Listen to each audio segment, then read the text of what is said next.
What does this mean for Europe? The Yalta without Ukraine scenario is being implemented. Key decisions could be taken without Kyiv's participation and then imposed on it as the only path to peace. Trading security for business, Arctic resources in exchange for political concessions on Ukraine is a signal that economic interests may outweigh issues of international law. Weakening transatlantic coordination, direct deals between Washington and Moscow, bypassing Brussels, undermine the West's united position. This was the Empire of Lies program. The first exact meeting between Putin and Trump in a wheelchair in 6 years is now attracting the attention of the whole world. We cannot allow Putin to win this war. Europeans should not be bystanders. The US president is stirring up interest with loud statements. Trump said that Russia cannot be defeated. It turns out that he discussed stopping the war with Hungarian Prime Minister Orban, and he explained everything to him in detail. Bloomberg does not rule out that following the summit, the US president will offer Kyiv and its European allies a deal. More precisely, he will demand and provide his ultimatum.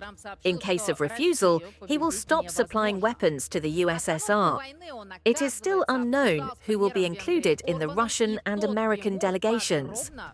Pentagon Chief Haxit has allowed his participation in the summit. Moreover, judging by his words, if I look at his schedule, he is Haxit, and he himself does not yet know whether Trump will take him to Alaska. Ahead of the summit, the Federal Aviation Administration said it would close the airspace over Alaska's largest city, Anchorage, on the day Putin and Trump meet on August 15th. How are preparations going? Watch our report. President Trump is gearing up for a historic, politically charged summit with Vladimir Putin, inviting the Russian leader to the United States for the first time in nearly a decade. Previously, we were focused on getting the parties to agree to an unconditional ceasefire, to stop shooting at each other. But the Russians said no, not until we get to the root cause of this conflict. Now, the United States has said, okay, let's talk about the root cause of the conflict and discuss the fundamental issues that are being fought over. And the Russians have agreed. This is a major step forward. I think it's different from what was before. The Ukrainians will have to join this process anyway. Whether it will be on Friday or later is still unknown. They will have to discuss key issues, and the United States and Europe will help them in this.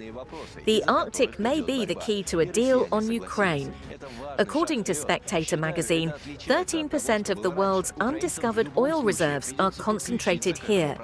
This is about 90 billion barrels, as well as 30% of natural gas, almost 36 trillion cubic meters. The potential is enormous, and here is the shortest sea route from Asia to Europe.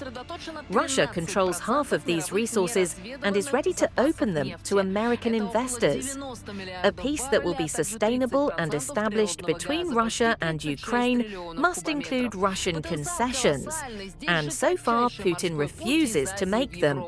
And yet he gets what he wanted most. He holds a meeting with President Trump in the United States.